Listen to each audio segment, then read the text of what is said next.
Buenas tardes a todos los presentes, mi nombre es Ryan Vega y en el día de hoy yo voy a realizar mi defensa de título sobre el sistema que es refrigerado por agua. En este trabajo conoceremos y profundizaremos en lo que es el sistema de refrigeración en 5 puntos diferentes. En primer punto conoceremos la gran historia que tiene este gran sistema. En segundo punto conoceremos los materiales de fabricación de cada uno de los componentes. En tercer punto analizaremos los avances tecnológicos que tiene este sistema. Por cuarto punto, conoceremos las fallas comunes que se pueden presentar en este sistema. Y por último punto, conoceremos los costos de reparación tanto de repuestos, mano de obra, herramientas y equipos. Para iniciar, voy a hablar sobre la gran historia que tiene este sistema, que en los inicios de los vehículos, la alta temperatura en los motores que eran refrigerados por agua se comenzó a notar, ya que estos vehículos tenían una evaporación constante que podían llegar a utilizar hasta 50 litros de agua en pistas con pendientes muy pronunciadas. Y fue así que hasta el año 1885 el ingeniero Carl Benz fabricó el primer radiador automotriz para incorporarlo a su carruaje de tres ruedas, el cual podemos apreciar aquí en la imagen. También podemos apreciar las diferentes características que tenía este tipo de motor. Como podemos ver, tenía un peso total de 265 kilogramos y una velocidad máxima de 16 kilómetros por hora. Este motor fue nombrado el motor Wagen y en 1906 fue entregado a un museo de Alemania. El objetivo de la fabricación de este radiador era poder circular el agua por una superficie que tuviera en constante contacto con el aire y así de poder disminuir la temperatura completa del agua y así al volver a circular por el motor podía refrigerarlo de mejor manera.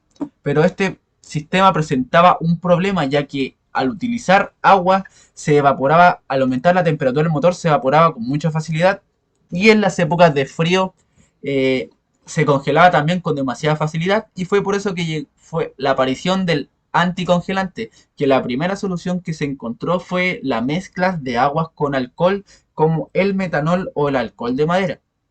Pero este tenía un principal problema, que ya el alcohol por sus compuestos químicos es un altamente corrosivo para los metales, lo que provocaba que disminuyera la vida útil de los metales del motor. Y fue por eso que tuvieron que hacer un viaje al pasado, que fue en el año 1856, que Charles Wurst, el que podemos apreciar aquí en la imagen, sintetizó lo que es el etilenglicol. Pero en esos años el etilenglicol se utilizaba como ingrediente para distintos tipos de misiles. Y fue hasta el año 1926 que se comenzó a utilizar de manera global para los líquidos anticongelantes y se utilizaba por sus grandes características como su alto punto de ebullición y su bajo punto de congelamiento.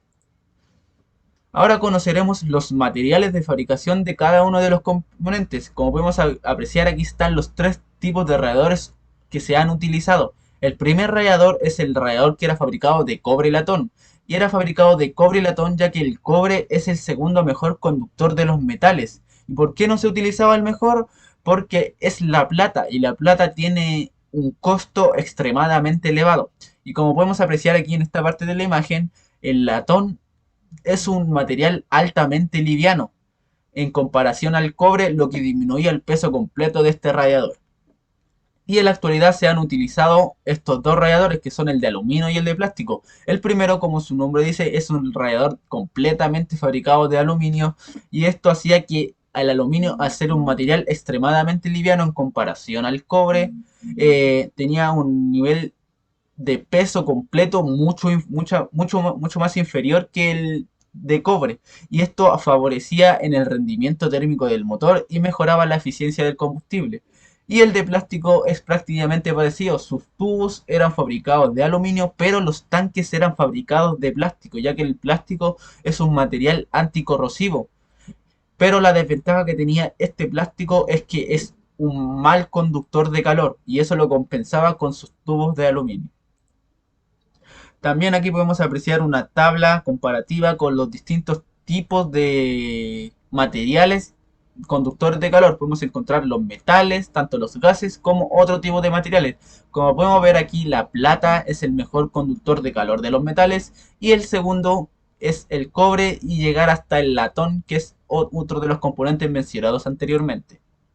También podemos encontrar que el termostato de fuelle era fabricado en latón, ya que el latón, como mencionamos anteriormente, es un material que es muy buen conductor de calor, y este al entrar en contacto con el líquido refrigerante aumentaba su temperatura y podía expandirse para poder dejar circular el líquido refrigerante hacia el radiador. También otro de los fabricados era el termostato de cápsula, que como su nombre dice, tiene forma de una cápsula. Y este tenía en su interior una cera de expansión, que esta cera de expansión, al entrar en contacto con el líquido refrigerante, aumentaba su temperatura y esta cera se expandía, lo que provocaba que la válvula se abriera y se diera paso del líquido refrigerante hacia el radiador.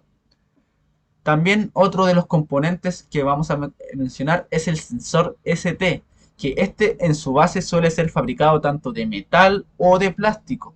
Y la pieza del elemento de medición que podemos apreciar aquí, esta es fabricada de latón, ya que el latón, como mencionamos, es un muy buen conductor de calor y es un material liviano. ¿Y para qué se usaba este elemento de medición? Para poder tener la temperatura correcta en la que se encuentra el líquido refrigerante y al encontrar la temperatura, este manda una señal hacia la EQ y la EQ procesa esta información. Y también, como podemos ver, presenta una junta tórica que esta es fabricada generalmente de plástico y es para que se evite la fuga de líquido refrigerante. Aquí podemos encontrar que también los ventiladores eran fabricados generalmente de plástico o chapa, ya que el plástico es un material extremadamente liviano y es fácilmente de controlar. Y gracias a esto las aspas están fabricadas orientadamente para poder mantener una refrigeración precisa en el radiador y poder refrigerarlo de manera correcta. También podemos encontrar que la bomba de agua más utilizada en la actualidad es la bomba de agua de aluminio, ya que el aluminio es un material extremadamente liviano en comparación al hierro, que es la anterior bomba de agua, y es un muy buen conductor de calor. Esto mejoraba tanto en la eficiencia como en el rendimiento térmico del motor. También podemos encontrar los líquidos refrigerantes, que vamos a encontrar distintos tipos. El primero es el líquido refrigerante anticorrosivo, que este incorporaba aditivos anticorrosivos. Y mientras mayor concentración sea de líquido anticorrosivo, mejor cumplirá su función. ¿Qué quiere decir esto? Como si tiene un 10% de concentración de aditivos, no cumplirá la misma función que si tiene el 50% de concentración del líquido, o sea, de aditivos anticorrosivos. Y aquí podemos ver una tabla de comparativa con los distintos aditivos que se utilizan en los líquidos refrigerantes, como podemos encontrar desde los fosfatos hasta los ácidos carboxílicos. También podemos encontrar qué tipo de metales protegen este tipo de aditivos y las desventajas de cada uno, como podemos apreciar que el ácido carboxílico es el único que no presenta desventajas. También podemos encontrar el líquido refrigerante anticongelante, que este, al igual que el anticorrosivo, va a depender según su grado de concentración. Como podemos ver aquí en la tabla, si tiene un 10% de concentración de líquido anticongelante, este podría llegar a soportar hasta menos 4 grados Celsius, y si tiene una concentración del 50% podría llegar a soportar hasta menos 36 grados Celsius. Y de este tipo de líquido refrigerante anticongelante vamos a encontrar distintos tipos. El anticongelante orgánico, que como su nombre dice, está formado por inhibidores orgánicos y en su base también presenta etilenglicol. Estos inhibidores orgánicos son biodegradables, ya que son muy favorables para el medio ambiente y contaminan extremadamente mucho menos que los anticongelantes inorgánicos, que esto también en su base presentan etilenglicol y presentan aditivos como los silicatos, que como podemos ver aquí en la tabla, los silicatos protegen tanto el aluminio como el hierro. Pero la desventaja que tienen los silicatos es que se gastan demasiado rápido. Y ahí podemos encontrar también los anticongelantes híbridos, que es una mezcla de los anticongelantes orgánicos y los inorgánicos y presentan ventajas y desventajas de ambos. De aquí podemos ver una foto de los distintos colores que pueden tener el líquido refrigerante, pero el color va a depender del fabricante. Ahora conoceremos los avances tecnológicos que ha presentado este sistema. El primero que vamos a hablar es el termostato, que pasó a ser controlado en forma de dilatación a ser controlado de forma electrónica por la EQ. Y este tipo de termostato trabaja en distintas fases. Podemos encontrar que está la fase cerrada, que este es cuando ya la temperatura del líquido refrigerante es baja, no deja circular el líquido refrigerante por el sistema. Y la otra fase es cuando está la fase abierta, que el termostato recibe una tensión desde la EQ y hace que se abra su émbolo y pueda circular el líquido refrigerante. Y también este presenta un recorrido suplementario. ¿Qué quiere decir esto? Es que cuando el vehículo está a plena carga, este termostato se abre aún más y deja circular aún más el líquido refrigerante para que haya una circulación mucho más veloz. ¿En qué favorece esto? Es que ya que tiene la eficacia del elemento calefactor en el termostato, influye en el consumo del combustible. Como podemos ver aquí en esta imagen, que cuando está en carga parcial, la temperatura es mucho más alta que cuando está trabajando a plena carga. También otro de los sistemas que se comenzó a incorporar con el futuro fue el sistema Air Vent Control. ¿Qué quiere decir este sistema? Que este va montado por delante del radiador y este sistema cumple la función de poder dejar pasar o evitar el paso del aire hacia el radiador. ¿Para qué sirve? Es que esto sirve ya cuando el motor no requiera refrigeración del aire, este se cierra y no deja paso de aire para que la temperatura del líquido refrigerante pueda aumentar.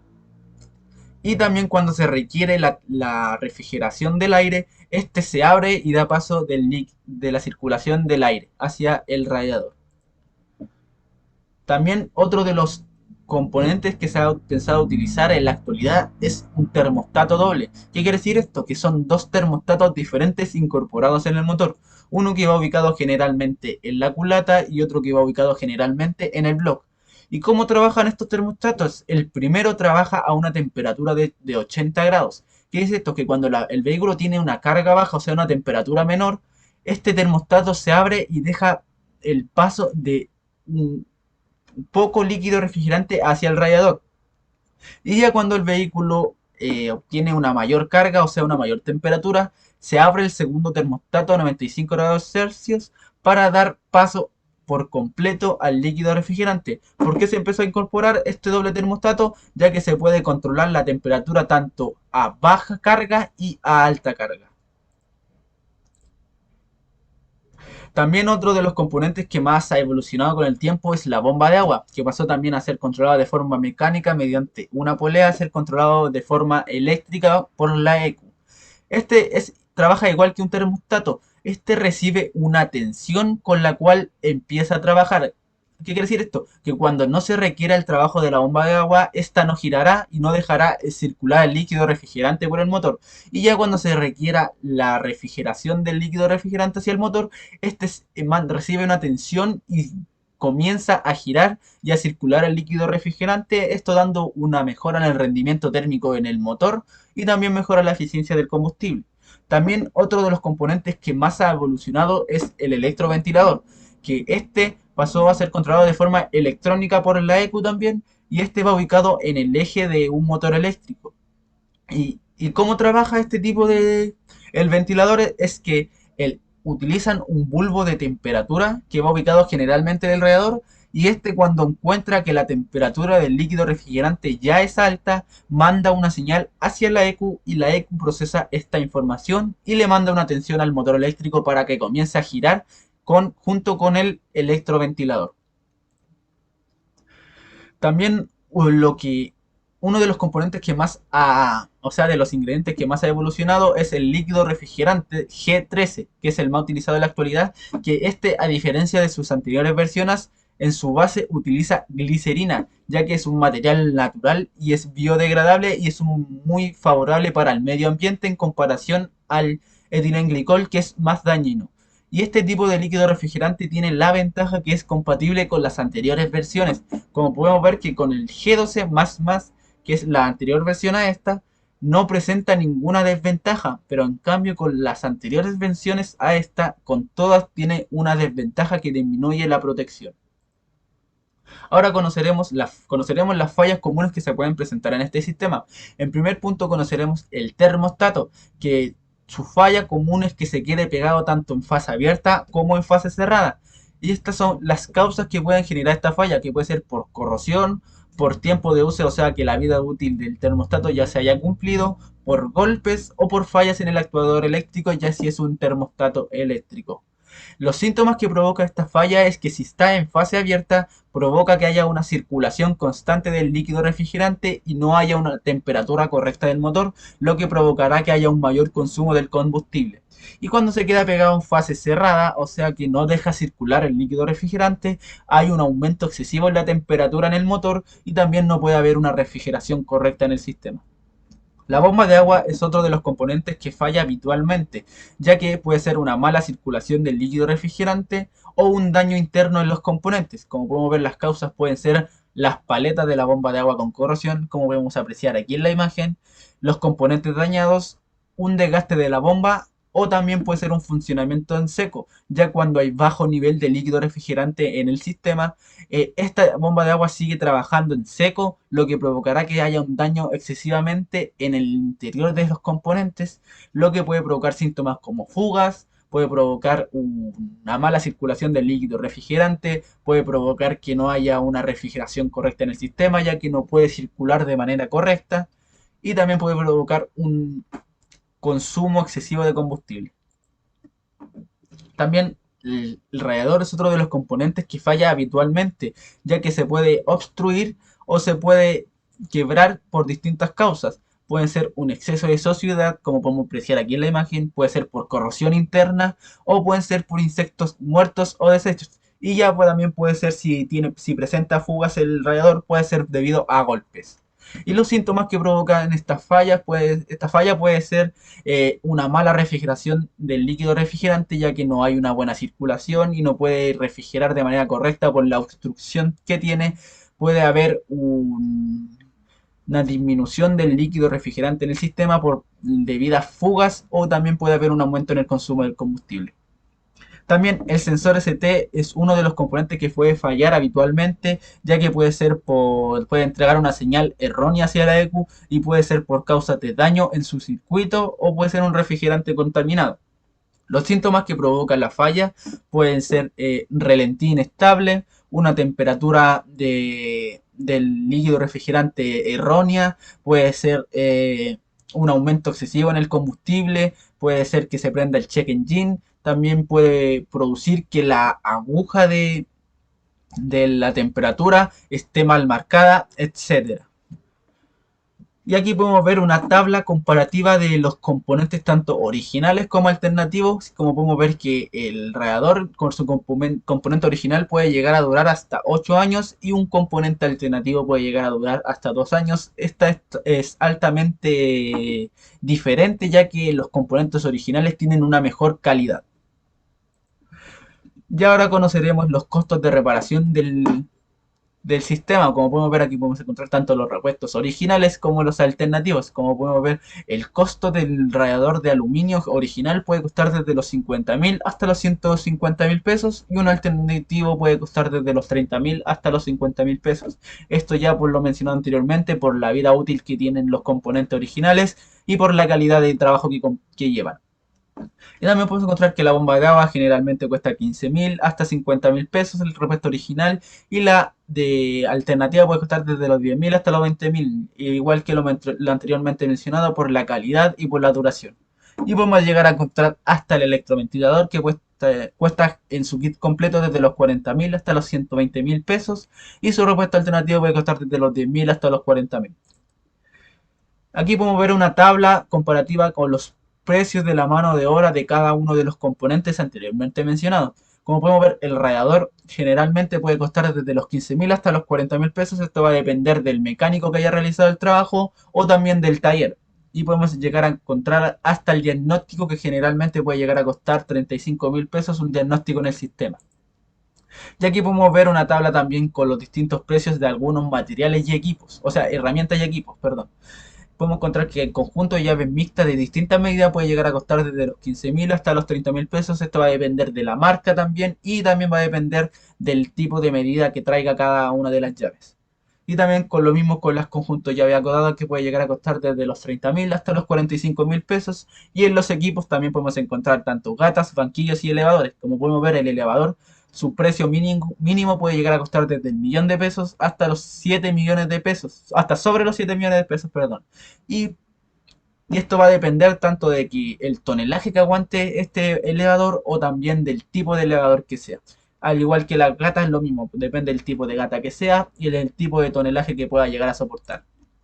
Y aquí podemos apreciar una orden de trabajo con los de distintos precios anteriormente mencionados, como podemos encontrar que realizó un cambio de radiador y de termostato que le costó entre los dos 115.000 pesos, y también podemos encontrar el trabajo realizado por el mecánico, que es un diagnóstico tanto con el cambio de los ambos componentes, dando un total de 85.000 pesos. Y al cliente también se le cobró otro tipo de un trabajo por otros que vendrían siendo los materiales utilizados, la limpieza del vehículo, etcétera, dando un total de 225.000 pesos. Y también cuando hablamos de uso de taller nos referimos al porcentaje cobrado por el taller por su espacio utilizado. Como podemos imaginar, podemos dando este total de 225.000 pesos, el porcentaje que se lleva el taller puede ser desde los 30 al 50% cobrado a este cliente. Para finalizar este trabajo, como pudimos conocer, apreciamos lo que es la gran historia de este sistema, también pudimos conocer los materiales de fabricación de cada uno de los componentes y la función que cumple cada uno de estos materiales. También pudimos conocer los avances tecnológicos que ha tenido este sistema al pasar los años. Vimos también cómo se pueden provocar y los síntomas que pueden producir en el vehículo cada una de las fallas comunes mencionadas, y por último pudimos apreciar los costos de reparación de cada uno de los repuestos de materiales, equipos y herramientas. Muchas gracias por su atención.